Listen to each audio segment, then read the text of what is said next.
హుస్నాబాద్ నియోజకవర్గంలో ఈరోజు పండగ వాతావరణం ఏర్పడింది. ఎందుకంటే హుస్నాబాద్ నియోజకవర్గం ఏర్పడినప్పటి నుండి ఇప్పటి వరకు ఎప్పుడూ హుస్నాబాదు అభివృద్ధిలో లేదు, అభివృద్ధిలో దూసుకుపోలేదు. ఎప్పుడైతే పొన్నం ప్రభాకర్ గౌడ్ గారు గెలిచారో, పొన్నం ప్రభాకర్ గౌడ్ గారు ఇక్కడ గెలిచి మంత్రివర్యులుగా ప్రమాణ స్వీకారం చేసినప్పటి నుండి అలుపెరగని సైనికుడిగా అహర్నిశలు శ్రమిస్తూ హుస్నాబాద్ నియోజకవర్గాన్ని అభివృద్ధి పదంలో తీసుకువెళ్తుండడంలో ఎలాంటి అతిశయోక్తి లేదు. ఈరోజు ఆయా మంత్రి గారు మరియు స్థానిక శాసనసభ్యులుగా గెలిచి కరెక్ట్ 2 సంవత్సరాలు పూర్తి చేసుకున్న సందర్భంగా ఇదే రోజు 3వ తారీఖు 12వ నెల 2023 రోజున గెలిచి ఈ హుస్నాబాదులో అభివృద్ధికి బాటలు వేసినటువంటి వ్యక్తిగా మనం ప్రభాకర్ అన్నను చూసుకోవచ్చు. అయితే ఇక్కడ అనేకమైనటువంటి యొక్క అభివృద్ధి పనులు చేయడంలో ఎందుకు ఈ స్వతంత్ర భారతదేశంలో హుస్నాబాదు వెనుకడుగు పడ్డది. అయితే ఎప్పుడు వస్తారా, ఎవరు వస్తారా, ఈ ప్రాంతాన్ని ఎవరు అభివృద్ధి చెందుతారా?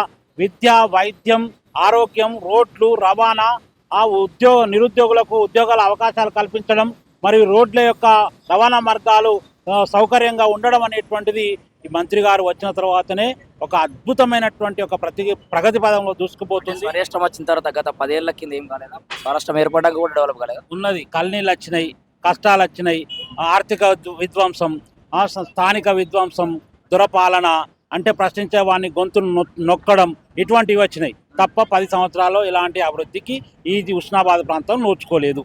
ఉదాహరణకు డబల్ బెడ్రూమ్లు అని ఇక్కడ చెప్పినటువంటి వ్యక్తి కుర్చేసుకొని గౌరవల్లి ప్రాజెక్టు కడతా అన్నటువంటి వ్యక్తి మాయమైపోయిండు. డబల్ బెడ్రూమ్ అని ఇస్తా అన్నటువంటి వ్యక్తి కూడా ఆయన ఒక్కటి కూడా ఇవ్వలేని పరిస్థితి. ఇందిరమ్మ ఇల్లు 3500 ప్రతి నియోజకవర్గంలో శాంక్షన్ అయి బ్రహ్మాండంగా కట్టుకున్నాయి, కొన్ని పూర్తి కావచ్చేటువంటి పరిస్థితి ఉంది. కాబట్టి మంత్రి గారు అహర్నిశలు కష్టపడుతూ హైదరాబాద్ ఇన్ఛార్జిగా ఉండి కూడా తన మనసు మొత్తం ఇక్కడ పెట్టి హుస్నాబాద్ ప్రాంతాన్ని అభివృద్ధి మార్గంలో తీసుకుపోతున్నాడు.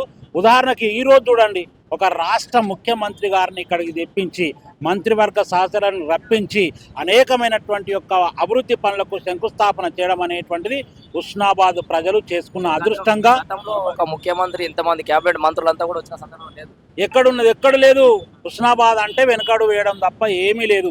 అక్కడ అభివృద్ధి చేయొద్దు, చేస్తే ప్రశ్నిస్తారు, ప్రశ్నించే గొంతుకలు ఎక్కువ ఉంటాయి. కాబట్టి అక్కడ అభివృద్ధికి కుంటుపడాలనేటువంటి ఆలోచనే చేశారు తప్ప ఈ యొక్క రాజకీయ నాయకులు బీసీ బిడ్డ, బడుగుల బలహీన వర్గాల ఆశాజ్యోతి ప్రభాకర్ అన్న గెలవడం నిజంగా హుస్నాబాద్ చేసుకున్నటువంటి అదృష్టంగా మేము భావిస్తున్నాం. సర్పంచ్ ఎన్నికలు ఉన్నాయనే సీఎం ప్రోగ్రాం పెడుతుండు, ఆ సర్పంచ్ ఎన్నికలకు కూడా పోతుండు, చిన్న మీటింగ్లు కూడా ముఖ్యమంత్రి పోతున్నాడు. బీఆర్ఎస్ సర్పంచ్ ఎన్నికలు అనేటువంటిది స్థానికంగా ఉన్న నాయకుడిని దృష్టిలో పెట్టుకొని జరిగే ఎన్నికలు.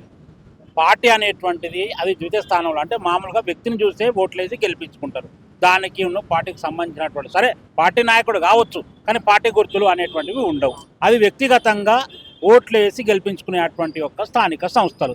ఇక దానికి కాలుకు తోకకు ముడి పెట్టడం అనేటువంటిది వాళ్ళకే ఏం దొరుకుతుందా, పట్టగాల్సి ఎప్పుడు వేయాలి మీద అనేటువంటి ఆలోచన తప్ప మేము తప్పు చేసినామని ఇప్పటికి ఒప్పుకుంటలేరు. ఒప్పుకోండి, నేల ముక్కుకు రాయండి.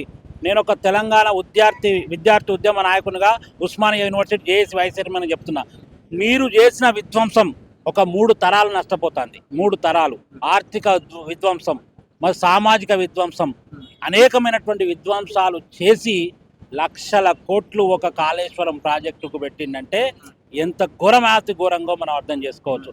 వాళ్ళే నోటిఫికేషన్ ఇస్తారు, వాళ్ళే కేసులు వేస్తారు. ఎన్ని చూడలేదు నిరుద్యోగులం మేము. కాబట్టి ఎక్కడ దొరుకుతారా, వాళ్ళకి ఏం లేదు. సైద్ధాంతిక పరమైనటువంటి చర్చలే ఉండాలి తప్ప బట్టగాల్సి మీదడం అనేటువంటిది ఒక రాజకీయ నాయకుల లక్షణం కాదు.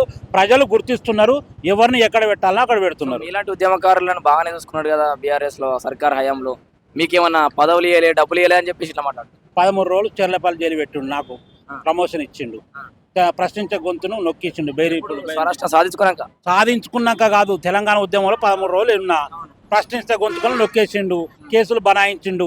నేరేళ్ల సంఘటన, అయ్యో మా ఇంటి ముందడికి వెళ్ళి ఉసుకపోతుంది, దుమ్ము పడుతుంది, అయ్యా రోడ్లు ఖరాబ్ అవుతాయంటే 3rd డిగ్రీ ఉపయోగించి ఇప్పటి వరకు సంవత్సరాలకు అక్కర రాకుండా చేసిండు యువకులను. ఇక చాలదా మాకు ఆ ప్రమోషన్? వాళ్ళు ఇచ్చినటువంటి 10 సంవత్సరాల ప్రమోషన్ చాలదా మాకు? తెలంగాణ ఉద్యమకారులకు సరైనటువంటి న్యాయం జరిగిందంటే ప్రజాపాలనలోనే, కాంగ్రెస్ ప్రభుత్వంలోనే. ఉదాహరణ గద్దరన్నను 3 గంటలు నిలబెట్టిండు. గద్దరన్న పేరు మీద అవార్డు ఎవరు ఇచ్చిండు? కాంగ్రెస్ ప్రభుత్వం ఇచ్చింది. మొన్న అందశ్రీ, విశ్వకవి అందశ్రీ చనిపోతే కూడా ఒక పెద్ద కొడుకు లెక్క పాడే మోసి చెవుల ఎవరు చూస్తారు? తోడబుట్టిన వాళ్ళు లేకుంటే రక్త సంబంధికులో చెవులలా మాట్లాడతారు. అటువంటి చెవుల మీద మాట్లాడినటువంటి గొప్ప మనసున్నటువంటి వ్యక్తి రేవంత్ రెడ్డి అన్న. అటువంటి వ్యక్తిని మరి అబాస్పాలు చేయడం అనేటువంటిది, బట్టగాల్చి మీద చేయడం మాత్రం కరెక్ట్ కాదు. సమాజం అద్దం లాంటిది, గుర్తుపెట్టుకో.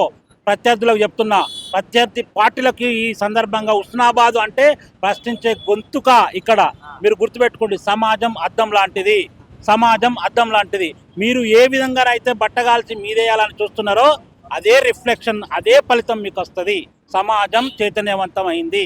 తప్పు ఒప్పులు, నిజాలు అబద్ధాలు అనేటువంటివి తెలుసుకుంటారు. దానికి సమాధానం సరైన సమయంలో చెప్తారు ప్రజలు. హుస్నాబాద్ ప్రజలు ప్రశ్నిస్తుర్రు, జర తెలివికి వచ్చిర్రు, బాగా ఇదవుతుర్రు అని చెప్పేసి వాళ్ళ గొంతులు నొక్కేసే ప్రయత్నం, లేకపోతే ఏదైనా ప్రలోభాలకు గురి పెట్టే ప్రయత్నం ఏమైనా చేస్తే, ఇప్పుడు మీలాంటి వాళ్ళు ఎవరన్నా మరి ప్రలోభాలకు గురి గారా? ఇప్పుడు ఎవరు టీఆర్ఎస్ పార్టీ ఏమన్నా మీకు పదవులు ఇస్తామని, కార్లు ఇస్తామని, బంగ్లాలు ఇస్తామంటే? అసలు తెలంగాణ రాష్ట్రం దేనికోసం? ఆత్మగౌరవం కోసమే కొట్లాడినటువంటి తెలంగాణ.